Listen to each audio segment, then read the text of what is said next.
Hey guys, tonight we're taking a truly wild journey, a trip back in time to one of the most legendary and absolutely terrifying trade routes in human history, the Silk Road. You might dream of exotic adventures and hidden treasures, but trust me, for the merchants, pilgrims, and adventurers who actually traversed these ancient paths, it was less Indiana Jones and more Mad Max with camels. We're going to uncover why traveling the Silk Road wasn't just tough, it was a horrifying experience, a constant test of endurance against nature, man, and unimaginable despair. So, before you get comfortable and drift off, prepare yourself for a journey that will make your worst road trip feel like a luxury cruise.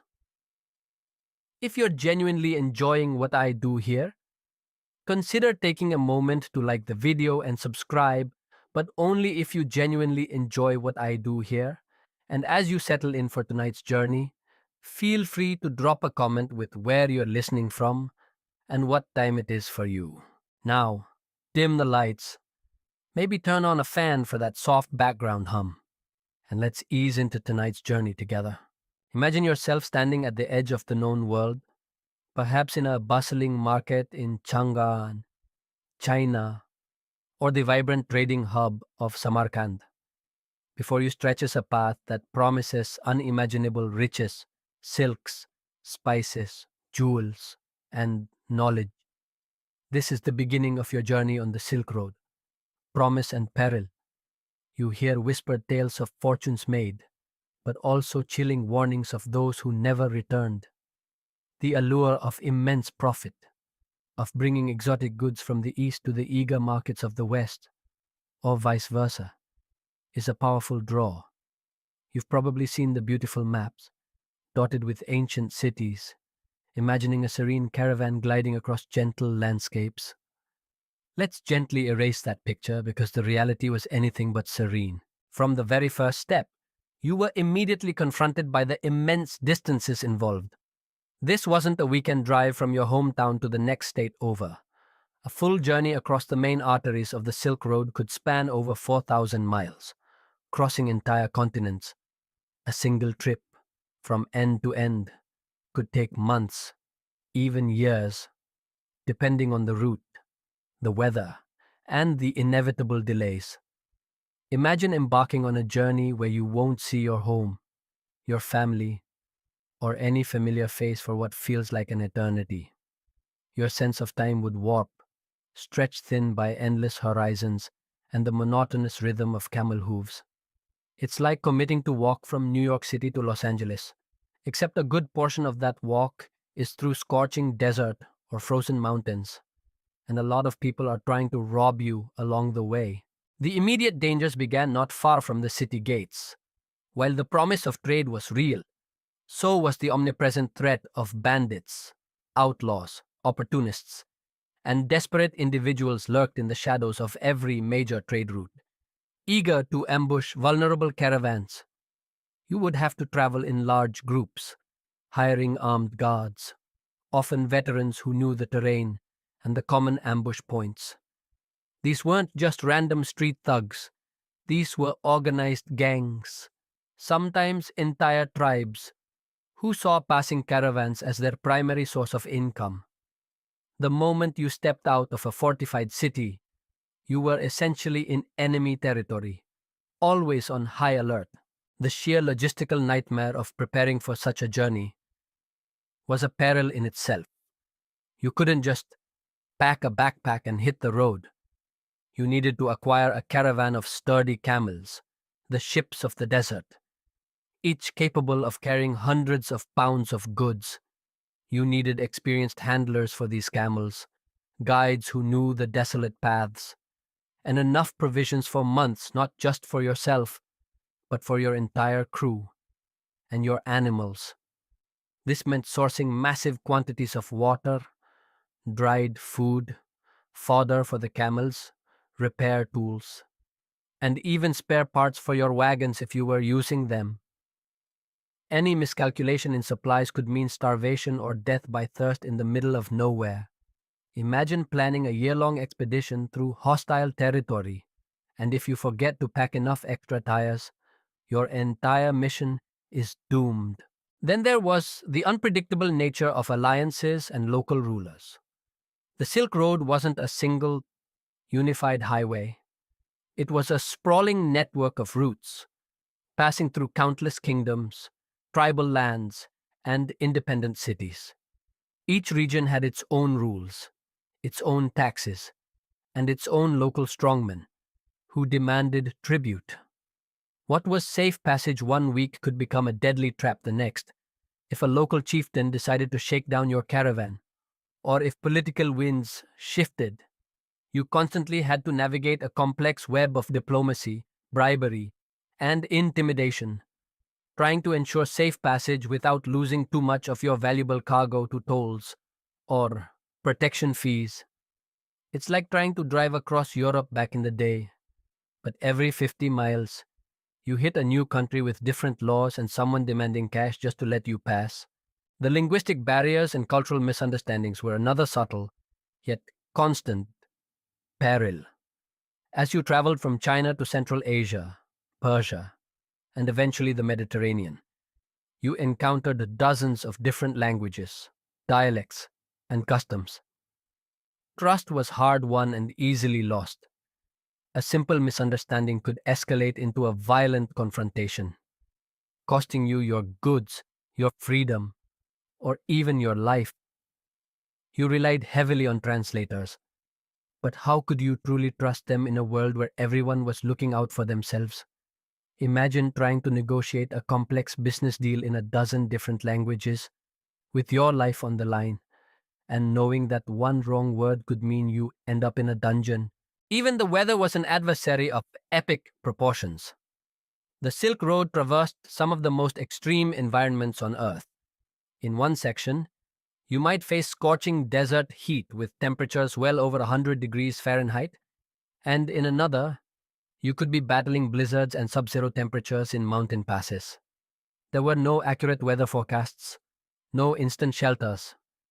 You were entirely at the mercy of the elements, and a sudden storm could wipe out an entire caravan, burying it in sand or snow.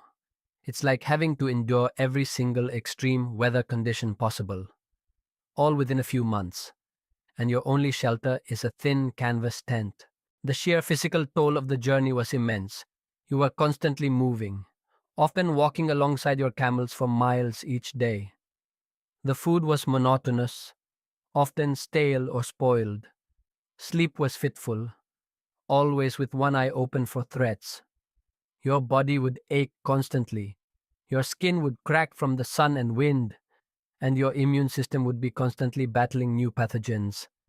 You would lose weight, your teeth might rot, and your hair would become matted with dust and sweat. This wasn't a tourist trek, it was an endurance race against your own physical limits, with death as a constant threat. Imagine living like you're on a permanent, grueling camping trip that lasts for years, and the only luxury is not dying today, is not that. A common historical truth is that travel on the Silk Road was incredibly dangerous, marked by extreme environmental conditions, frequent bandit attacks, complex political landscapes requiring constant negotiation, and severe logistical challenges. The journey demanded immense physical and mental fortitude, often taking months or even years to complete. Historians still widely debate the exact frequency of successful complete journeys versus partial routes, and the overall survival rates for merchants versus other travelers. But the inherent dangers are undisputed. The psychological burden of such a journey would be overwhelming. The constant vigilance, the loneliness, the gnawing anxiety about your goods, your family back home, and your very survival, it would wear you down. Days bled into weeks, weeks into months, and the familiar world slowly receded into an almost mythical memory. You would encounter strange customs, alien religions, and bizarre foods, constantly feeling like an outsider in a world that was both vast and utterly indifferent to your fate. This mental marathon could break even the strongest individuals, leading to despair, paranoia, or a slow descent into madness. It's like being in solitary confinement, but your cell is a vast, empty landscape, and your only companions are the constant echoes of your own fears. So, as you slowly drift deeper into the quiet stillness of your night, consider the terrifying reality of embarking on a journey across the ancient Silk Road.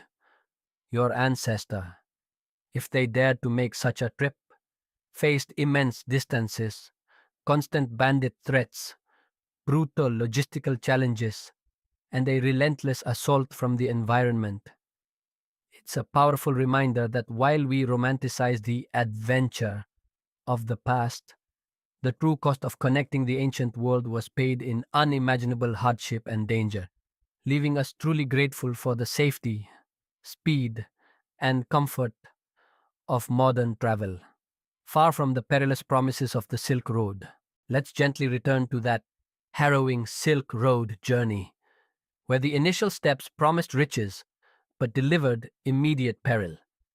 If we've just explored the daunting distances and the ever present threat of bandits, tonight we'll plunge into the most iconic and arguably most terrifying landscape of the ancient trade routes, the desert's deadly embrace, sands, thirst, and the mirage.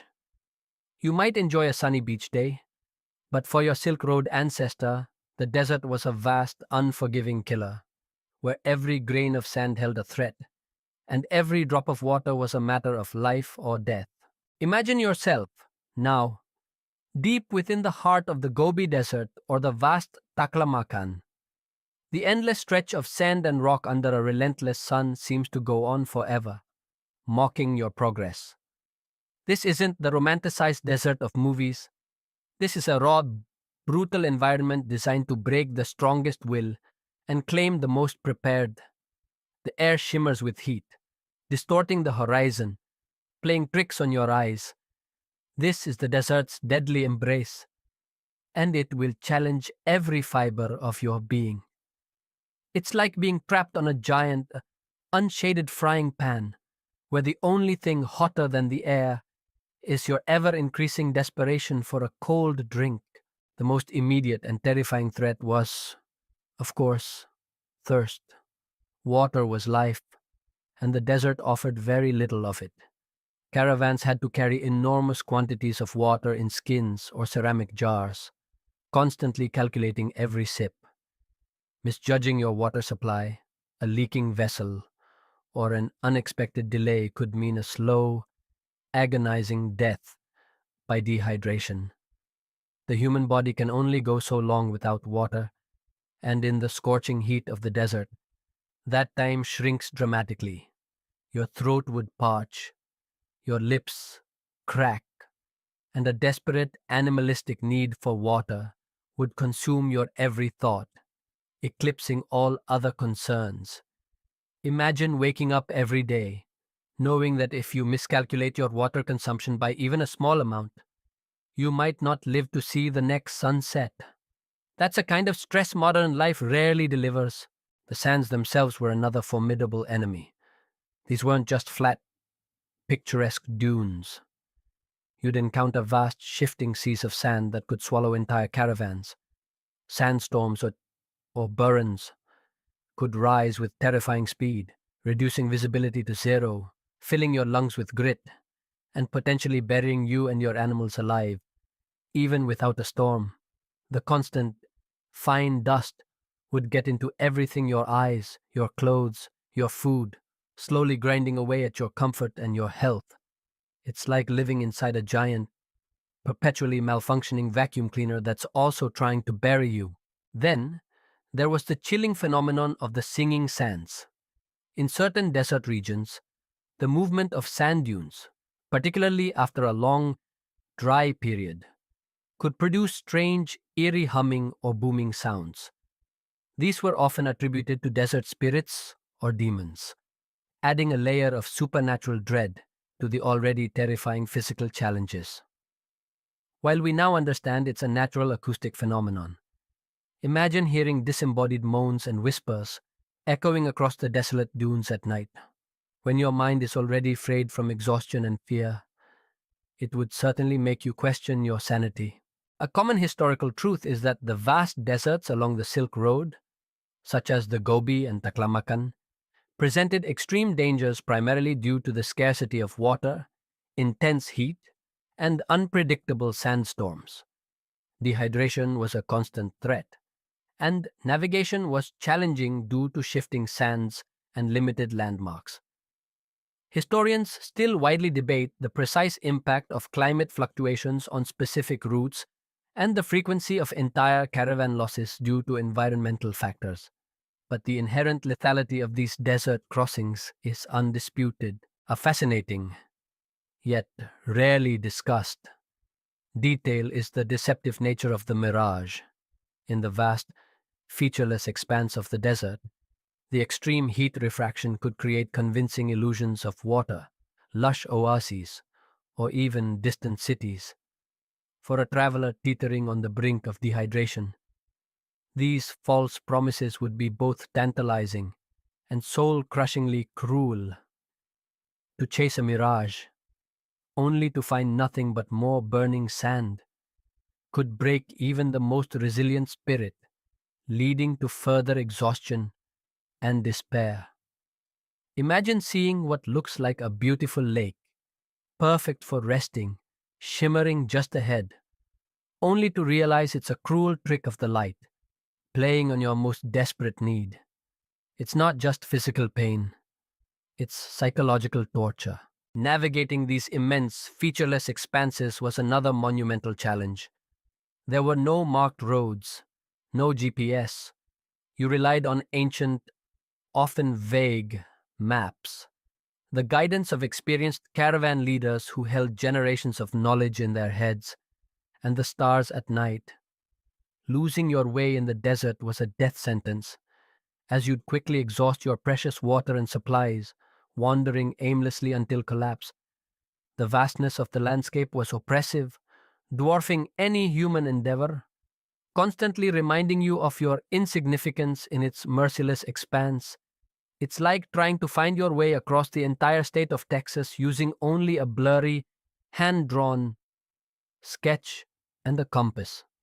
But every wrong turn means you literally die. Then, there were the extreme temperature fluctuations.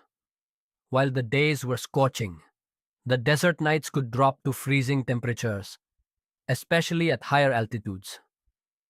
This meant you were constantly battling both heat stroke and hypothermia, often within the same 24-hour period. Your body would be under constant stress, trying to adapt to these wild swings, further weakening your resistance to illness and exhaustion. There was no comfortable middle ground, no gentle evening breeze, just the harsh extremes. The sheer monotony and isolation of the desert travel would also take a heavy toll on your mental state. Days bled into weeks, with nothing but the same vast, empty horizon. Conversation would dwindle, replaced by the rhythmic crunch of sand underfoot and the incessant ringing in your ears from the wind. This isolation, combined with the constant fear of death, could lead to profound loneliness, hallucinations, and even madness. The desert didn't just threaten your body, it preyed on your mind. So, as you slowly drift deeper into the quiet stillness of your night, consider the terrifying reality of the desert's deadly embrace that defined so much of the Silk Road journey. Your ancestor, if they dared to brave these routes, faced overwhelming thirst, blinding sandstorms, deceptive mirages, and extreme temperature swings, all in a vast, unforgiving landscape. It's a powerful reminder that while we might marvel at the ancient trade routes, the true cost of traversing them was paid in unimaginable suffering and constant peril, leaving us truly grateful for the easy access to clean water, reliable transportation, and the comforting shelter of our modern homes, far from the deadly sands of the ancient deserts. Let's gently return to that sun-baked Silk Road, where the desert's deadly embrace tested every traveler's limits. If we've just navigated the terrifying expanse of sands and the brutal thirst, tonight we'll ascend to an even more treacherous domain, the mountain's icy grip, altitude, avalanches, and treacherous passes. You might dream of majestic peaks and breathtaking vistas, but for your Silk Road ancestor, the high mountains were a merciless gauntlet of freezing cold, thin air, and the constant threat of being crushed by the very earth beneath their feet. Imagine yourself, now, no longer struggling through shimmering sand, but beginning a slow, agonizing climb into the towering mountain ranges that punctuated the Silk Road, perhaps the Pamir Mountains, often called the roof of the world, or the mighty Tian Shan Range. The air, once thick with dust and heat, now grows thin and biting. The path narrows, winding precariously along sheer cliffs and over jagged peaks. This is the mountain's icy grip, and it will squeeze the breath from your lungs and the warmth from your bones. It's like trying to hike the tallest peaks in Colorado, but you're wearing heavy wool, carrying immense loads, and there are no trails, no rescue teams, and a very high chance of being buried alive. The most insidious peril in these altitudes was the thin air, or what we now call altitude sickness. As you ascended higher and higher, your body struggled to get enough oxygen. You would feel a crushing headache, nausea, dizziness, and an overwhelming fatigue that made every step a monumental effort. Your lungs would burn, your heart would pound, and the very act of breathing would become a desperate, conscious struggle. For ancient travelers, this was a mysterious ailment, often attributed to malevolent mountain spirits or simply seen as a sign of impending doom. There was no modern medicine, no supplemental oxygen. You either acclimatized slowly or you succumbed, collapsing from exhaustion or succumbing to pulmonary or cerebral edema, conditions that meant a slow, horrifying death on the mountainside.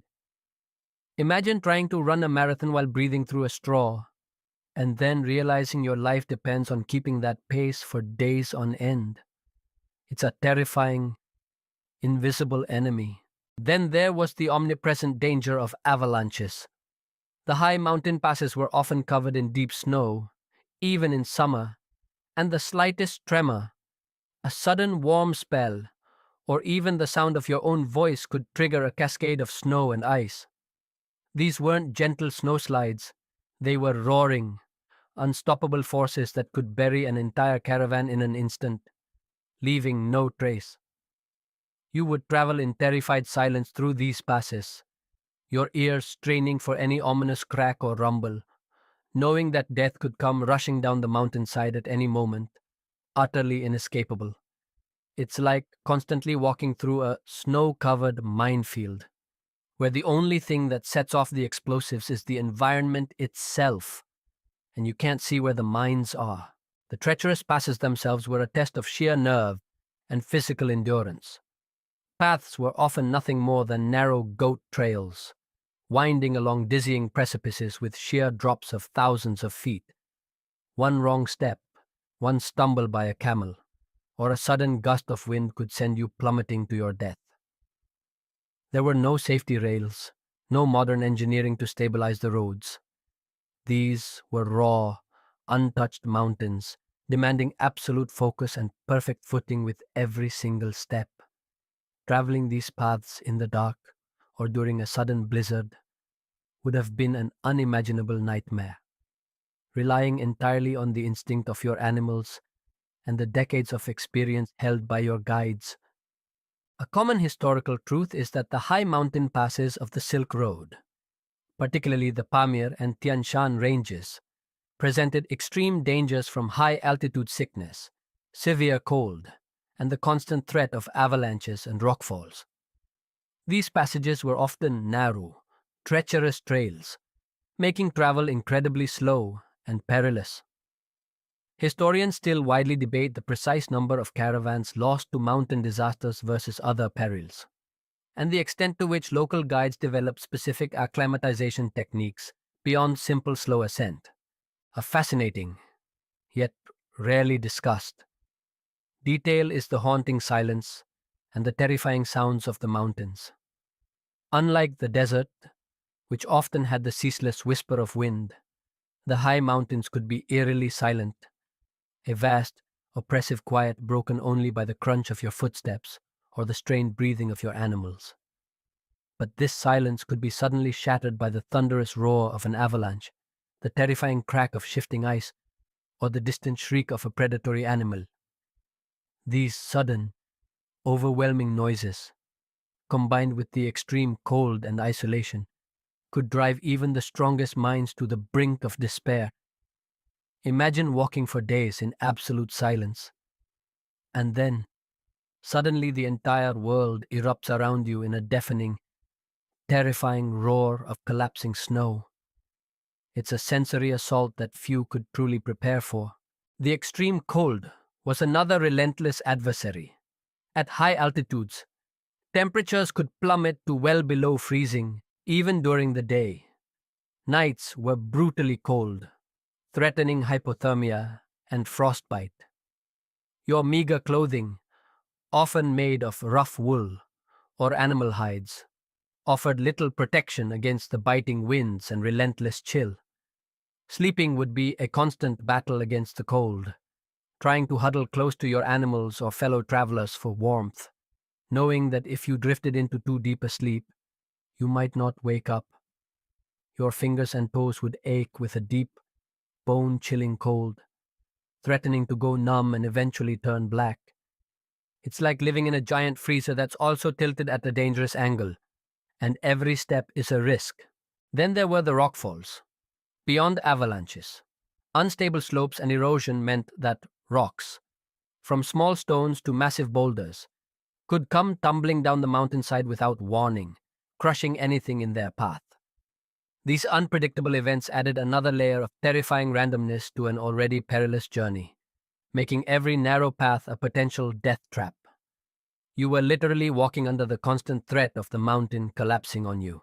The sheer isolation of these high passes was immense.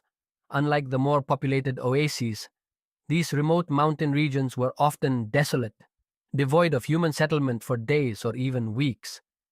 If you encountered trouble, there was no one to help, no one to send for aid. You were entirely dependent on your own resources, your own strength, and the fragile camaraderie of your small caravan.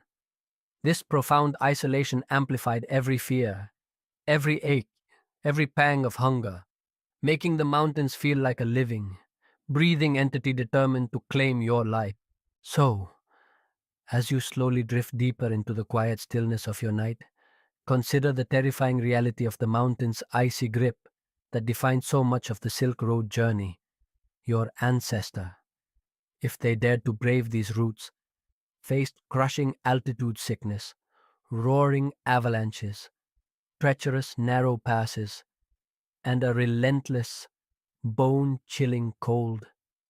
It's a powerful reminder that while we might gaze at majestic peaks with wonder, the true cost of traversing them in ancient times was paid in unimaginable suffering and constant peril, leaving us truly grateful for the warmth of our homes, the comfort of breathable air, and the safety of modern roads, far from the deadly, icy embrace of the ancient mountains. Let's gently return to that harrowing Silk Road journey, where the brutal mountain passes and thin air constantly tested your limits. If we've just battled the relentless cold and the terrifying threat of avalanches, tonight we'll descend into a different, equally terrifying peril bandits of the sands, raids, ransom, and constant threat. You might worry about a petty thief in a crowded city, but for your Silk Road ancestor, the vast, desolate stretches between settlements were hunting grounds for organized, ruthless brigands, where every shadow could hide a deadly ambush, and your survival depended on luck, vigilance, and the strength of your armed guards. Imagine yourself, now, a weary traveler, finally descending from the icy peak or emerging from the endless desert. You might feel a momentary sense of relief, but this is often when a new, very human danger emerges. The routes leading to and from prosperous trading towns, through canyons or across open plains, were prime locations for ambushes. This wasn't just a casual mugging. This was the highly organized business of banditry, a constant, terrifying reality of the Silk Road that preyed on the wealth flowing through its arteries. It's like driving a heavily armored truck full of cash through a region notorious for sophisticated highway robbers. But there's no police force, and everyone is carrying a scimitar. These weren't solitary figures. Often, these were organized gangs, sometimes even entire tribal groups who saw preying on caravans as a legitimate, if brutal, way of life. They knew the terrain, intimately hidden ravines perfect for a surprise attack, narrow passes where a caravan could be easily bottlenecked, and remote watering holes where weary travelers would pause, making them vulnerable. They would often have spies in the towns, gathering information on valuable cargoes, caravan sizes, and departure times, making their attacks frighteningly precise and effective. Imagine being watched for days, your every move tracked, before an unseen enemy strikes with overwhelming force. The methods of these bandits were direct and brutal. A sudden attack would burst from nowhere, arrows flying, mounted raiders charging with swords and spears, their battle cries echoing across the desolate landscape. Your armed guards, though vital, were never a guarantee of safety. Pitched battles would often ensue, quick and merciless, leaving dead bodies and scattered goods in their wake. For the merchants and travelers, the choice was often stark fight to the death and risk everything, or surrender immediately and hope for ransom or a less brutal fate. It's like a scene from an old Western movie, but instead of cowboys, everyone is wearing turbans, riding fierce horses, and aiming to kill you for your exotic spices. A common historical truth is that banditry was a pervasive and severe threat along the Silk Road, with organized groups preying on caravans in vulnerable stretches of the route. These attacks often resulted in the loss of goods, capture, or death, making armed guards and strategic alliances with local strongmen essential for safe passage. Historians still widely debate the precise economic impact of banditry on trade volumes and the various methods caravans employed to evade or fight off these constant threats, but their omnipresence is undisputed, a fascinating, yet rarely discussed detail is the specific types of banditry based on geography and culture. In some regions, like the mountainous areas, bandits might be former soldiers or impoverished villagers resorting to desperate measures. In the vast steppes of Central Asia, nomadic horsemen, skilled riders, and archers were a constant menace, able to strike quickly and disappear without a trace. Near the edges of settled civilizations, you might encounter more organized criminal syndicates with connections to corrupt local officials. Each type of bandit presented a unique challenge, requiring different strategies for evasion or engagement. Imagine preparing for a street gang, only to encounter highly skilled mounted archers who can outrun anything you've got. You'd quickly learn that the dangers were as diverse as the landscapes. For those captured, the threat of ransom was real. If your goods were particularly valuable, or if you were a person of some standing, bandits might choose to hold you for ransom rather than kill you outright. This could mean weeks or months of brutal captivity, often chained in hidden caves or remote camps, enduring starvation, torture, and the constant psychological torment of not knowing if you would ever be freed. Negotiations would be slow and dangerous, conducted through intermediaries, and failure to pay could mean a horrifying death. Imagine being kidnapped in the middle of nowhere, and your only hope of survival rests on someone you know being willing and able to pay a king's ransom, with no guarantee that they'll ever find you. Even if you manage to escape a direct attack, The constant threat took a severe psychological toll. Every rustle in the bushes, every distant dust cloud, every strange noise at night would send a jolt of adrenaline through you. You could never truly relax, never let your guard down. Sleep would be fitful, haunted by nightmares of ambush and violence. This perpetual state of hypervigilance would wear away at your nerves, making you paranoid and irritable, turning comrades against each other in moments of extreme stress. It's like living with an anxiety disorder that's constantly being triggered by genuine, life threatening danger. 24/7. Sometimes, the danger came not from overt attack, but from deception and betrayal. A seemingly friendly group of travelers might turn out to be bandits in disguise, waiting for an opportune moment to strike, or a local guide, hired for their knowledge of the routes, might lead you into a trap for a share of your goods. Trust was a precious, rare commodity on the Silk Road, and misplacing it could prove fatal. This added another layer of chilling uncertainty to every human interaction you had along the way. You were not just fighting the environment, you were constantly wary of your fellow man.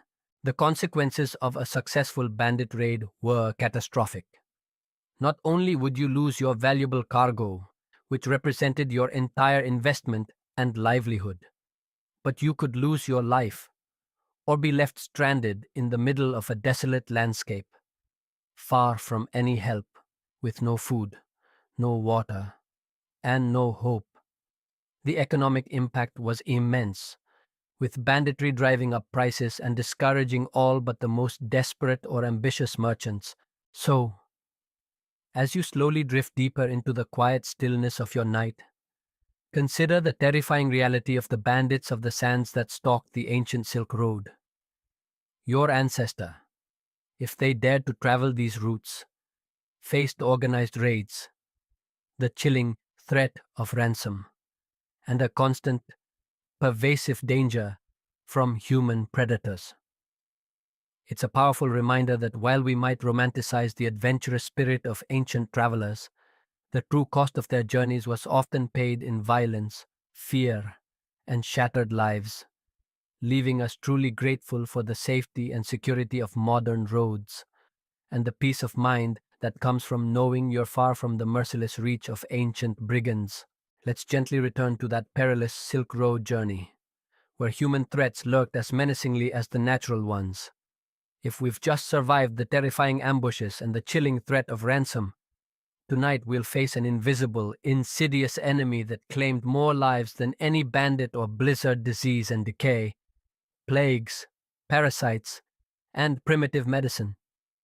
You might worry about a seasonal cold, but for your Silk Road ancestor, every cough, every ache, every bite from an insect could be a death sentence, leading to a slow, agonizing demise far from any hope of proper care. Imagine yourself now, a seasoned traveler, perhaps weeks or months into your journey. Your body is already weary, your immune system likely compromised by constant hardship, poor nutrition, and exposure to unfamiliar environments. Suddenly, a strange fever sets in, a persistent cough, or an agonizing stomach ailment. This is the horrifying reality of disease on the Silk Road. A silent killer that stalked every caravan, turning robust men into feverish shadows in a matter of days. There were no antibiotics, no understanding of germ theory, and certainly no sterile operating rooms. It's like living in a time when a simple cut could lead to a fatal infection, and a common cold could turn into pneumonia, but you're also constantly surrounded by new, virulent pathogens from every corner of the known world. The Silk Road was a colossal conduit for not just goods, but also for pathogens. As traders, soldiers, and pilgrims moved across continents, they carried with them a vast array of viruses, bacteria, and parasites, often introducing them to populations with no natural immunity. This made every major trading hub a potential epicenter for outbreaks. You could arrive in a thriving city, only to find it gripped by a devastating plague, or worse, unknowingly contract a deadly illness there and carry it to the next unsuspecting settlement, leaving a trail of death in your wake.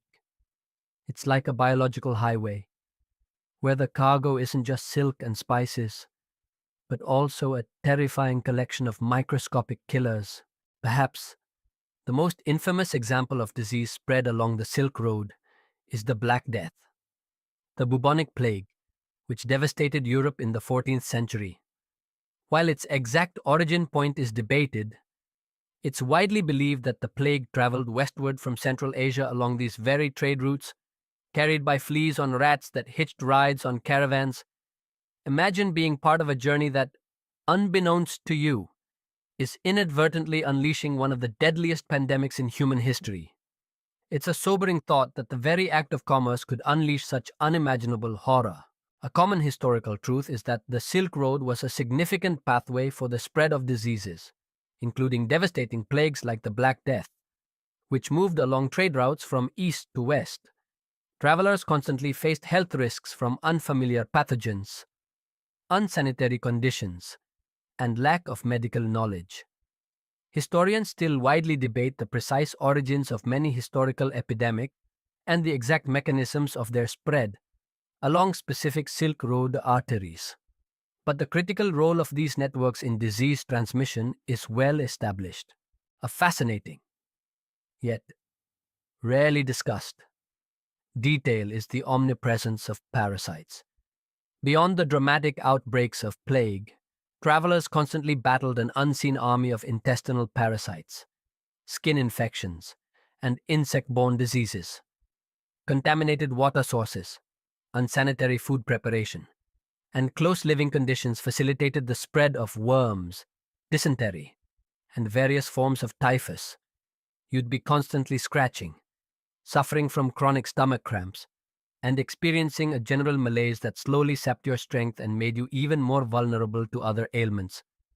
Imagine trying to conduct business or navigate treacherous terrain while dealing with persistent, debilitating internal parasites and a constant itching from head to toe. It's a truly miserable form of constant torment. Then there was the grim reality of primitive medicine.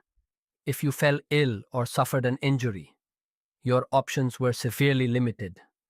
There were no trained doctors in the modern sense, no pharmacies filled with effective drugs.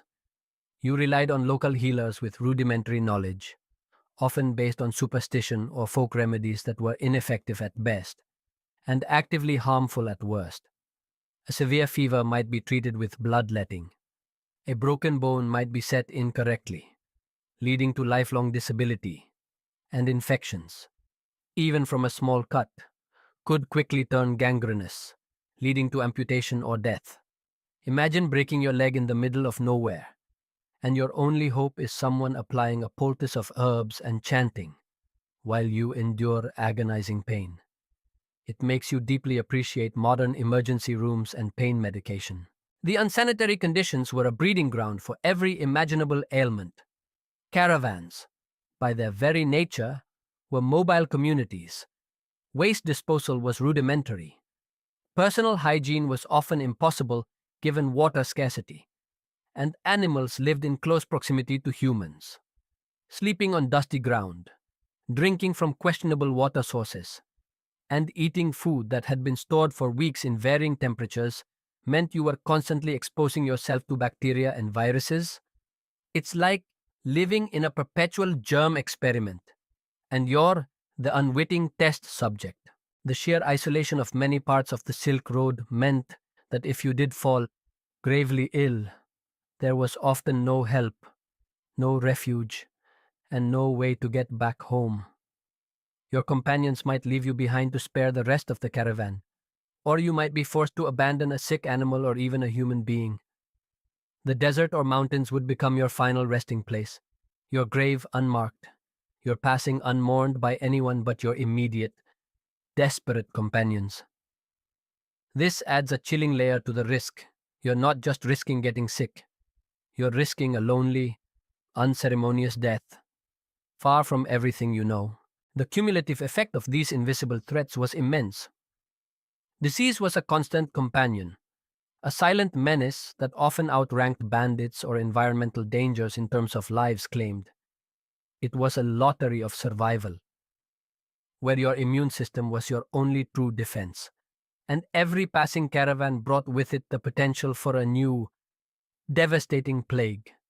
The fear of illness was a constant, gnawing anxiety that shadowed every step of the journey, making the already horrifying experience even more psychologically taxing. So, as you slowly drift deeper into the quiet stillness of your night, consider the terrifying reality of disease and decay that stalked every traveler on the ancient Silk Road. Your ancestor, if they dared to brave these routes, faced deadly plagues, debilitating parasites, and the chilling absence of effective medicine, turning every small ailment into a potential death sentence. It's a powerful reminder that while we marvel at the ancient connections forged by these trade routes, the true cost was often paid in immense human suffering and countless unmarked graves, leaving us truly grateful for the miracles of modern medicine, clean water, and the knowledge that a simple sniffle is rarely a harbinger of doom, far from the invisible terrors of the ancient Silk Road. Let's gently return to that disease-ridden Silk Road, where invisible enemies lurked in every water source and every interaction. If we've just battled the insidious threats of plagues and parasites, tonight we'll navigate a different, yet equally perilous, landscape culture, clash and deception, language, laws, and treacherous hosts. You might deal with diverse perspectives at work or a tricky customer, but for your Silk Road ancestor, stepping into a new city meant entering a bewildering maze of unfamiliar customs, impenetrable languages, and the constant threat of betrayal, where a single misstep could cost you everything. Imagine yourself now, finally arriving at a bustling caravan city like Bukhara or Kashgar, after weeks or months of grueling travel. The vibrant markets, the exotic smells, the cacophony of unfamiliar languages, it's overwhelming. You desperately need to rest, replenish supplies, and sell your goods. But this is where a new kind of horror begins, the subtle, yet deadly, peril of human interaction in a world without universal laws or shared understanding. Your every move is scrutinized by potential allies and eager swindlers. It's like landing in a foreign country without a passport or a phrasebook. But everyone around you is trying to sell you something or trick you out of your life savings. And there's no embassy to call. The most immediate barrier was language. As you traversed the Silk Road, you encountered dozens of different tongues: Chinese, various Turkic dialects, Persian, Sogdian, Arabic, Greek, and many more. Communication was often reliant on a patchwork of broken phrases, gestures, or unreliable interpreters. Imagine trying to negotiate the price of a precious cargo or understand a local law when you can barely grasp the meaning of the words being spoken. This linguistic fog created immense opportunities for misunderstandings, deliberate deception, and unfair dealings. It's like trying to buy a car in a country where you don't speak the language, and the salesman knows you're utterly dependent on him. You're almost certainly going to get a bad deal. Beyond language, there was the bewildering array of local laws and customs. What was perfectly acceptable behavior in one Kanate might be a grave offense in another, leading to imprisonment, fines, or even worse. You had to quickly learn the intricate etiquette of bowing, greeting, dining, and interacting with local authorities, all while trying to decipher their true intentions. A seemingly innocent gesture could be interpreted as a deep insult, sparking animosity and putting your entire caravan at risk. There was no universal code of conduct, no international court. You were entirely at the mercy of local justice, which could be arbitrary and cruel. A common historical truth is that Silk Road travelers faced significant challenges navigating diverse languages, legal systems, and cultural norms across numerous kingdoms and tribal territories. Misunderstandings and deliberate deception were common, requiring travelers to be constantly vigilant and adaptable. Historians still widely debate the extent to which established trade protocols and common languages like Sogdian or Persian mitigated these communication barriers, and how often cultural clashes escalated into severe consequences for traders. A fascinating yet rarely discussed detail is the role of treacherous hosts and the dangers of hospitality. In many cultures along the Silk Road, hospitality was a sacred duty, offering a weary traveler food, shelter, and protection. However, this very tradition could be exploited. A seemingly friendly host might be assessing your wealth, planning to rob you, or even betray you to local bandits or corrupt officials once you let your guard down.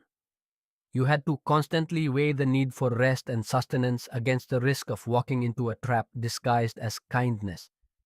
Imagine being invited into a stranger's home, offered food and warmth, but knowing that at any moment, the very people offering you comfort could turn on you. It turns a basic human need into a profound act of vulnerability. Then there was the constant threat of deception in trade.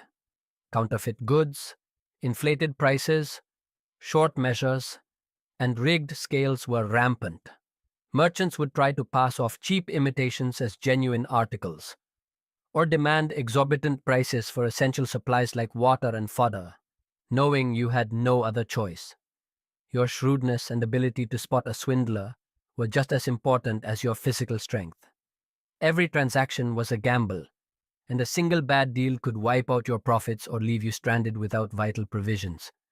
It's like trying to navigate a flea market where everyone is a con artist, and you're buying things that literally keep you alive. Beyond outright fraud, there was the risk of political instability and internal conflicts. A city that was a safe haven 1 month could be engulfed in civil war or besieged by an invading army the next.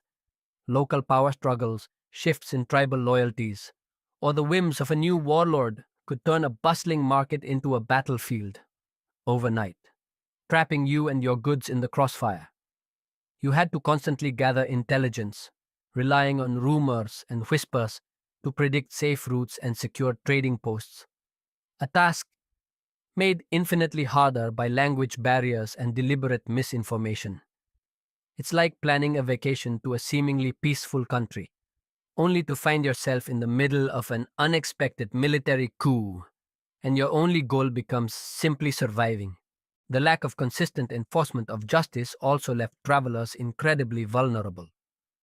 While some empires had robust legal systems, many regions were governed by local strongmen whose word was law. There was no higher authority to appeal to if you were wronged, no international treaties to protect your rights. If a local official decided to confiscate your goods, imprison you, or extort money, you often had no recourse but to comply or risk even greater reprisal. Your safety relied heavily on the reputation of your caravan leader, your ability to pay bribes, or simply your good fortune in avoiding malicious individuals. You were utterly at the mercy of powerful local figures, with no legal protections to speak of. The psychological toll of constant suspicion, mistrust, and the need to be perpetually on guard against human deceit would be immense.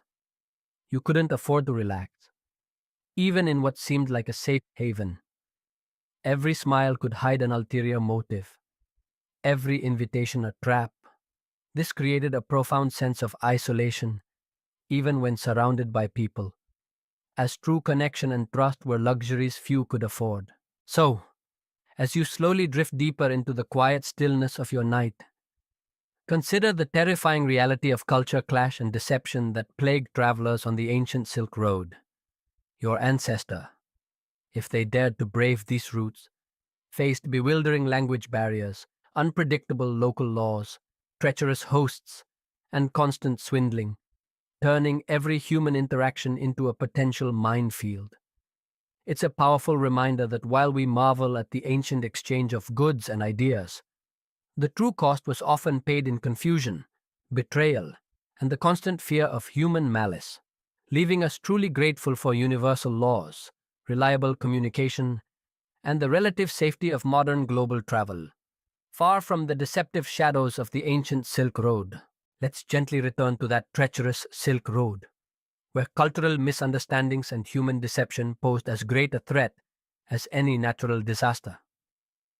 If we've just navigated the labyrinth of language and the perils of questionable hospitality, tonight we'll face a more primal, yet equally terrifying adversary, the animal kingdom's fury, beasts, bites, and unseen killers. You might worry about a spider in your home, but for your Silk Road ancestor, every rustle in the grass, every shadow in the night, could hide a venomous creature or a hungry predator, turning a peaceful moment into a desperate fight for survival. Imagine yourself, now, trying to rest in a desolate part of the Silk Road, perhaps near a rocky outcrop or a sparse scrubland. The sun dips below the horizon, and a different set of dangers awakens. The vast, untamed landscapes of Central Asia, the deserts, and the mountains were teeming with wildlife, much of it hostile to human encroachment. You weren't just fighting the elements and other humans. You were constantly wary of the creatures sharing the same harsh environment. It's like camping in the most remote, untamed wilderness imaginable. But the only thing you have for protection is a small campfire and the hope that you're not on anything's dinner menu tonight.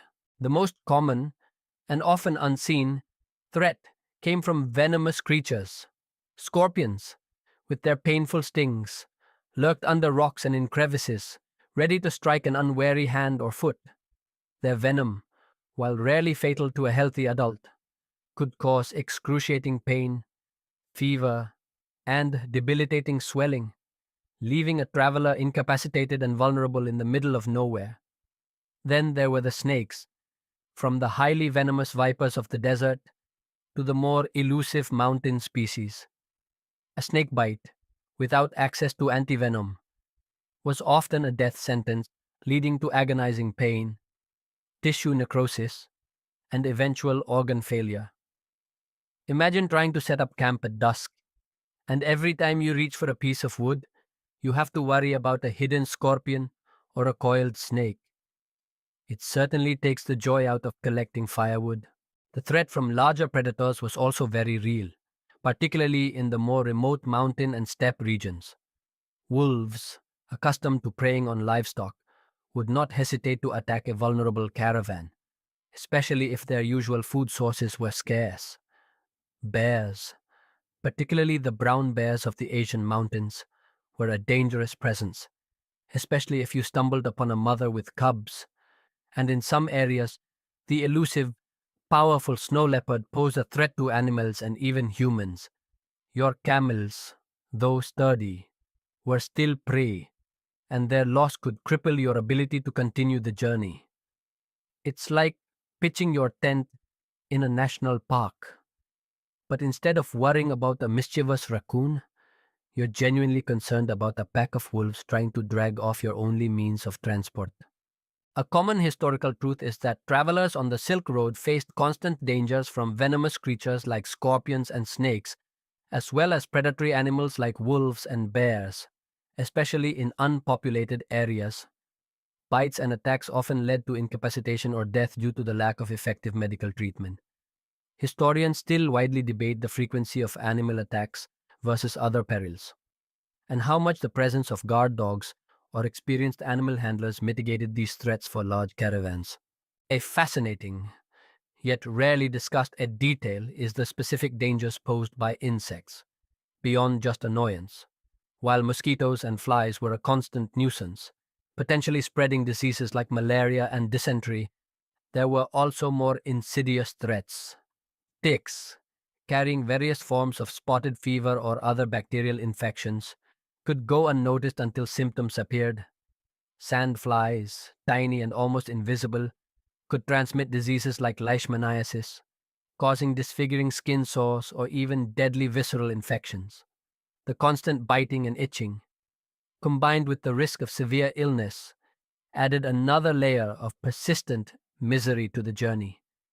Imagine being relentlessly bitten by tiny, almost invisible creatures that could slowly lead to disfiguring skin lesions or even death. It's a truly insidious, relentless form of torment that makes a summer evening with a few mosquitoes feel like a day at the spa. Beyond direct attacks, the very animals in your caravan posed a threat. Camels, though essential, were not always docile. A kick from a powerful camel could break bones, and a bite could inflict serious wounds. They could be stubborn, unpredictable, and prone to panic, especially in unfamiliar or dangerous situations, potentially scattering your goods or running off into the wilderness. Even horses, if you were fortunate enough to have them, could be easily spooked, leading to dangerous falls. Managing these animals, often under extreme stress, was a constant challenge that carried its own risks of injury. It's like managing a fleet of very grumpy, very strong, and potentially very violent vehicles that also have a mind of their own.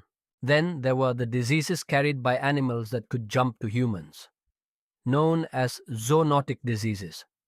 Beyond the plague, which was carried by fleas on rats, there were risks of anthrax from livestock, rabies from wild animals, or various forms of brucellosis from contaminated dairy products. Without any understanding of disease transmission, these invisible threats were impossible to guard against, adding a layer of terrifying randomness to every interaction with animals or animal products. You might be eating what seems like a harmless piece of dried meat, unknowingly consuming deadly bacteria. The lack of any effective treatment for animal bites or venomous stings meant that prevention was your only real defense.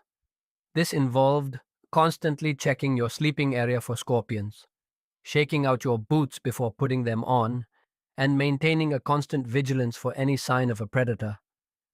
But in the vast, untamed wilderness, even the most careful traveler could fall victim to an unexpected encounter. The sheer helplessness in the face of such biological threats, combined with agonizing pain or a slow decline, would have been truly horrifying.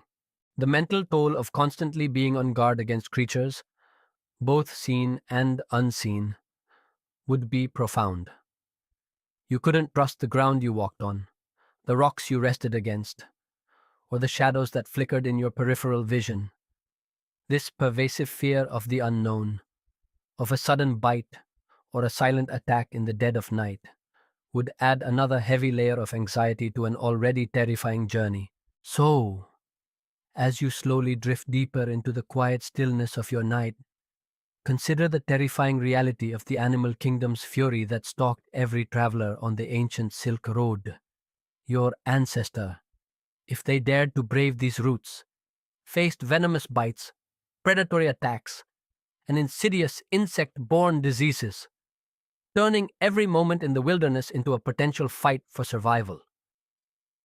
It's a powerful reminder that while we might appreciate the beauty of nature, the true cost of traversing these wild lands in ancient times was often paid in agonizing pain and countless unseen deaths, leaving us truly grateful for modern pest control, effective medical treatments, and the safety of our filtered water and sealed homes, far from the lurking dangers of the ancient wild.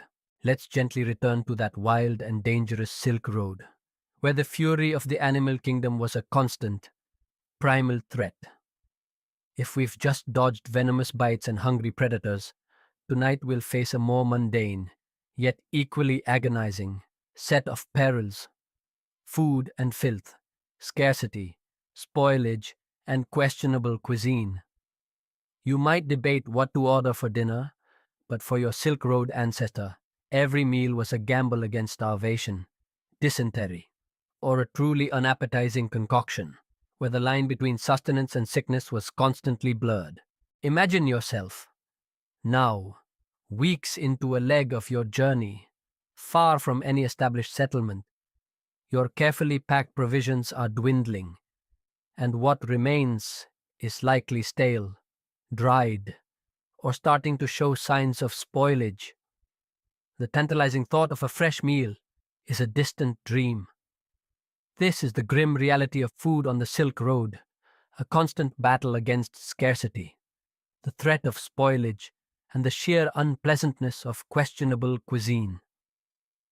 It's like being on a perpetual camping trip where your cooler has stopped working. Your food supplies are constantly running low, and the only restaurant options involve mystery meat and questionable hygiene practices. The most profound challenge was simply having enough food. Caravans had to carry provisions for weeks or even months between major oases or towns. This meant dried meat, hardtack bread, dried fruits, and whatever grain could be stored. Fresh produce was a rare luxury, consumed quickly before it spoiled. Any unexpected delay, a sandstorm, a bandit attack, an injured animal, could quickly deplete your reserves, leading to severe hunger and even starvation. Your body would slowly waste away, your strength diminishing, making you vulnerable to illness and exhaustion. Imagine trying to perform demanding physical labor for months on end, constantly feeling the gnawing pangs of hunger, with only a few meager, unappetizing rations to keep you going. That's a kind of constant discomfort few in the modern world can truly comprehend. Then there was the inevitable problem of spoilage. In a world without refrigeration, preserving food for long journeys was an enormous challenge. Meat was dried or heavily salted, grains could become infested with weevils, water could grow stagnant and foul. Even dried fruits, if exposed to dampness, could quickly mold. Consuming spoiled food was a common occurrence, leading to severe stomach cramps, vomiting, and debilitating diarrhea symptoms that, in the absence of modern medicine and rehydration solutions, could quickly lead to fatal dehydration. Imagine biting into what you hope is a nourishing piece of dried meat, only to realize it's teeming with maggots, or drinking water that tastes like a stagnant pond and immediately makes you violently ill. It's a truly visceral kind of horror. A common historical truth is that travelers on the Silk Road faced immense challenges regarding food supply, primarily due to scarcity in vast stretches of the route and the rapid spoilage of provisions in harsh climates. Consumption of contaminated or spoiled food was a frequent cause of debilitating illnesses like dysentery, which could be fatal without modern medical intervention.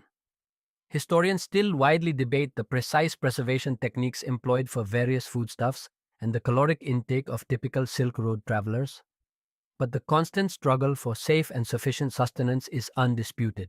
A fascinating, yet rarely discussed, detail is the ingenuity, and sometimes desperation, of preparing food on the road.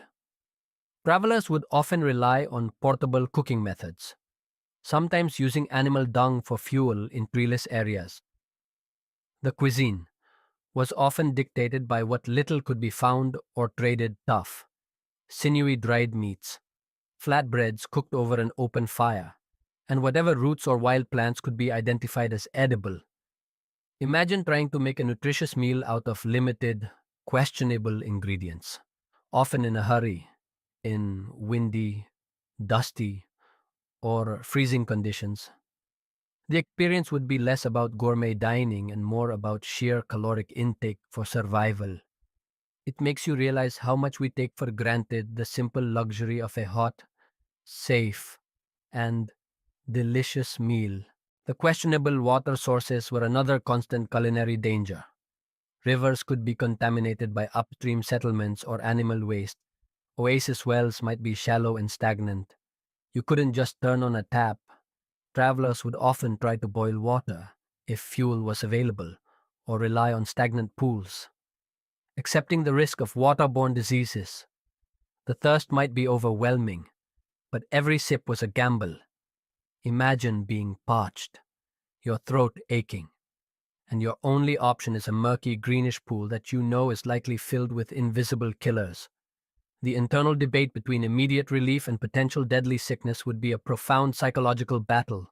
Beyond sickness from spoiled food, there was the sheer monotony and unpleasantness of the diet, eating the same bland, dried, and often chewy provisions day after day for months on end would lead to a profound psychological weariness. Your body would crave fresh flavors, different textures, and essential vitamins, leading to deficiencies like scurvy, which could cause bleeding gums, weakness, and eventually death. The lack of variety and freshness was a constant grinding reminder of your harsh existence.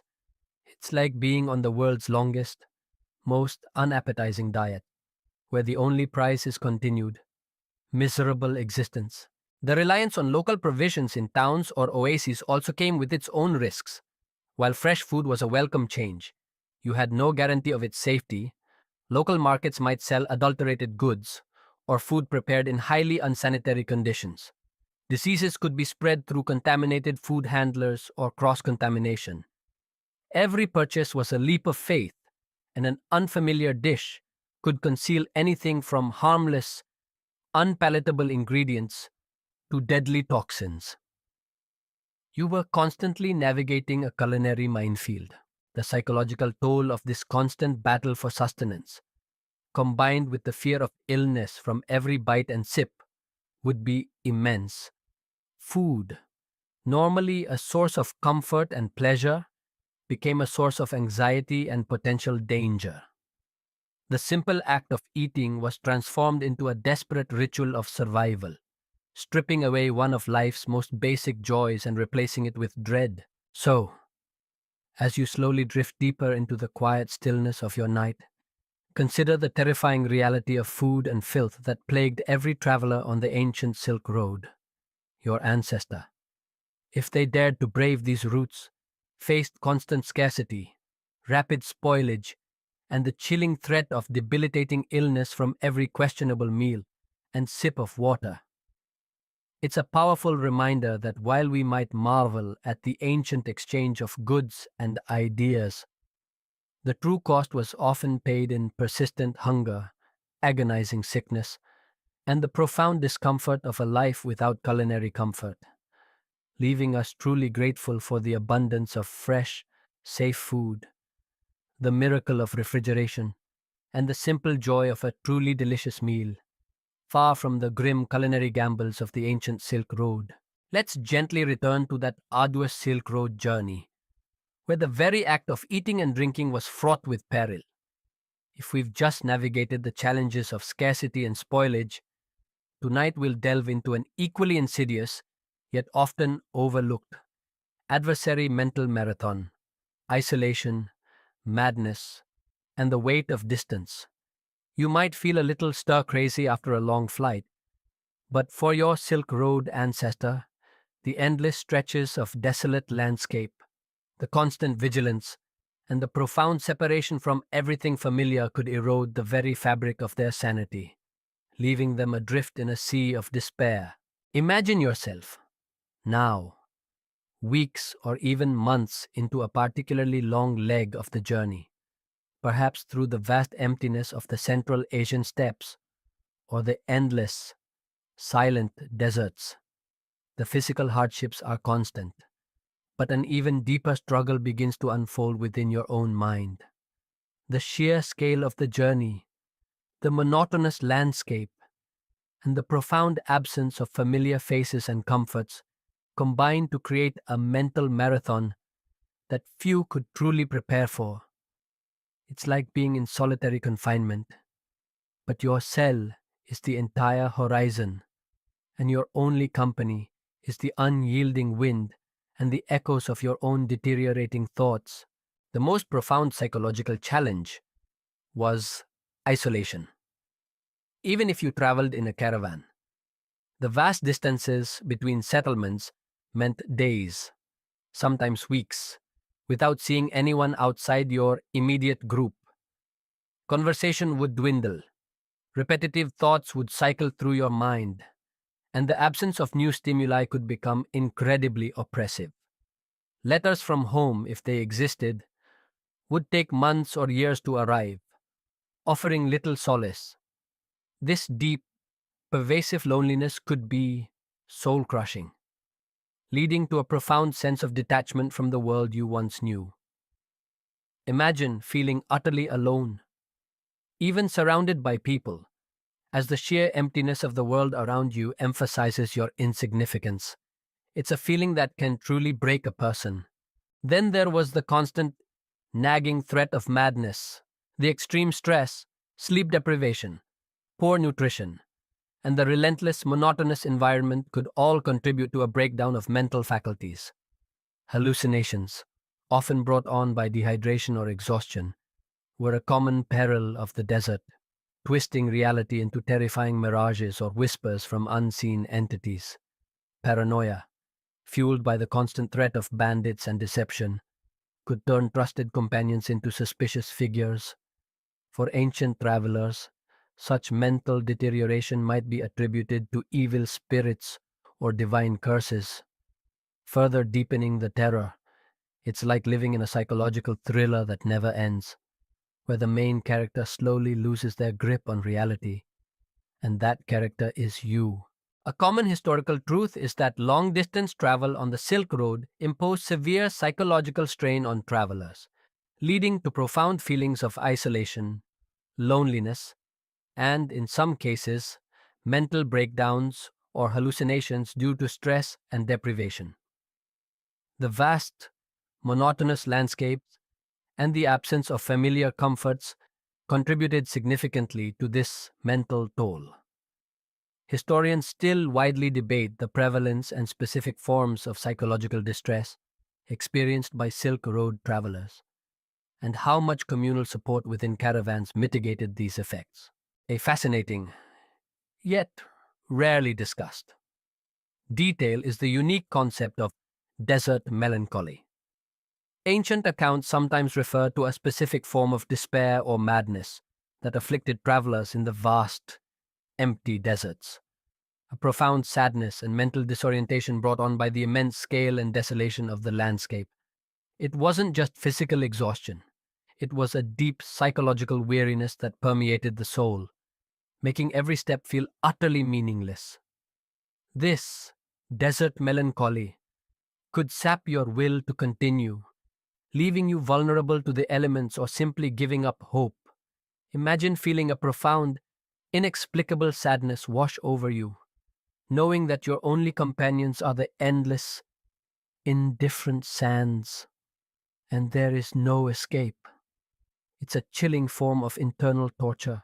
The weight of distance itself was a psychological burden.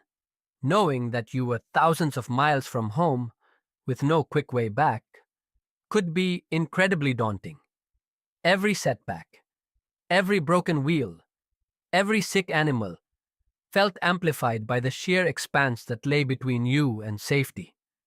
The thought of the journey stretching on, seemingly without end, could fill you with a profound sense of hopelessness. There was no finish line visible, only another distant horizon, another mountain pass, another vast desert. It's like being trapped on a treadmill that's going nowhere, and the only way off is to keep running until you collapse. The lack of familiar sensory input also played a significant role. Away from the sounds of bustling cities, the scent of fresh food, or the sight of vibrant colors, your senses would become dulled. The world would narrow to the immediate grind of travel, the creak of camel saddles, the crunch of sand, the constant wind. This sensory deprivation, combined with the extreme physical and mental stress, could distort your perception of time and reality, making the journey feel like a waking dream from which you couldn't escape. The very act of maintaining vigilance against bandits, animals, and the elements, day after day, week after week, without respite, was a profoundly exhausting mental exercise. You couldn't afford to relax your guard, even in sleep. This constant state of anxiety and hyper-awareness would burn through your mental reserves, leading to chronic fatigue, irritability, and a diminished capacity for rational thought. Your ability to make sound decisions would be compromised, increasing the risk of fatal errors. For those who survived the physical perils, the psychological scars of the Silk Road would likely remain. The profound isolation, the moments of despair, the constant fear they would forever shape your perception of the world, making you either incredibly resilient or forever broken by the experience. The riches brought back might come at the cost of a shattered spirit, a mind that had seen too much emptiness and too much dread. So, as you slowly drift deeper into the quiet stillness of your night, consider the terrifying reality of the mental marathon that defines so much of the Silk Road journey. Your ancestor, if they dared to brave these routes, faced soul crushing isolation, the threat of madness, and the immense psychological weight of vast, unforgiving distances. It's a powerful reminder that while we might marvel at the ancient connections forged by these trade routes, the true cost was often paid in shattered minds and profound despair, leaving us truly grateful for the closeness of our loved ones, the stimulation of a vibrant world, and the knowledge that true mental rest is always within reach, far from the isolating, mind-bending emptiness of the ancient Silk Road. Let's now gently ease into the final chapter of our quiet journey through the horrifying realities of traveling the ancient Silk Road. We've explored every facet of its unforgiving nature, from the brutal deserts and icy mountains to the pervasive threats of bandits, disease, and the insidious erosion of the mind. Tonight, we'll reflect on the enduring echoes of the road riches, ruin, and the fading footprints. You might gaze at a beautiful silk scarf and imagine its exotic journey. But what truly remains of these perilous paths? And what quiet lessons can we draw from the unimaginable suffering that paved the way for global connection?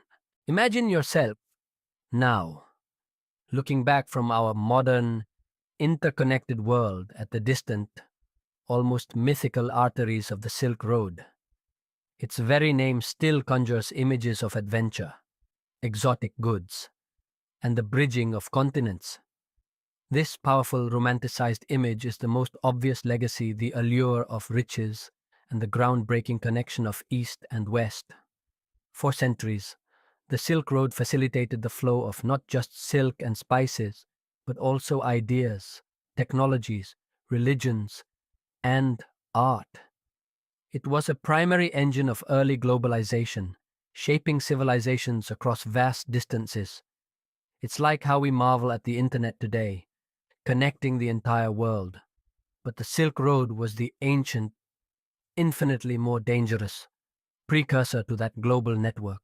This legacy of connection, however, came at an immense human cost. For every successful merchant who brought back a fortune, there were countless others who perished along the way, their bones lost to the desert sands or buried beneath an avalanche. The riches were not just economic, they were cultural, scientific, and spiritual. But these treasures were often acquired through immense personal suffering, risk, and, as we've seen, often through a horrifying ordeal that few would willingly endure today. The enduring echo of the Silk Road also lies in its testament to human resilience and ingenuity. Despite all the horrors, the thirst, the cold, the bandits, the plagues, the madness, people continued to travel these routes for over 1,000 years. This speaks to an extraordinary human drive for exploration, profit, and the exchange of knowledge. They developed sophisticated caravan management techniques, understood the subtle signs of the landscape, and forged fragile alliances to navigate the dangers. The very existence of the Silk Road, despite its terrifying nature, is a powerful reminder of humanity's capacity to adapt, to endure, and to push the boundaries of what is possible. It's like watching an ancient marathon, where every single participant is a true hero, just for showing up and taking a single step. A common historical truth is that the Silk Road, despite its extreme dangers, served as a vital network for trade and cultural exchange between East and West for over a millennium. fundamentally shaping the development of civilizations across Eurasia. Its legacy is one of both immense global connection and the profound human cost of facilitating such exchange. Historians still widely debate the precise economic volume of goods transported versus the intangible exchange of ideas and technologies, and how much the decline of the Silk Road was due to new maritime routes versus internal political instability in the regions it traversed. A fascinating, yet rarely discussed, detail is the ghostly remains and fading footprints left behind. Across the vast stretches of Central Asia, you can still find the crumbling ruins of ancient caravanserai, fortified roadside inns where travelers would rest. You can see the faint tracks of ancient caravans, worn into the desert floor by centuries of passing hooves and feet. These silent, desolate ruins are poignant reminders of the countless lives that passed through, the hopes and fears, the suffering and brief moments of respite. They are monuments not just to trade, but to human endurance. Imagine walking through an empty, decaying fort in the middle of nowhere, and knowing that thousands of desperate, weary souls once sought refuge within its crumbling walls. It's a chilling, yet deeply human, connection to the past. The ruin that followed the Silk Road's golden age is also a critical part of its legacy. As maritime trade routes became safer, faster, and more economically viable, the land based Silk Road slowly declined. Many of the once thriving oasis cities withered, becoming ghost towns swallowed by the desert sands.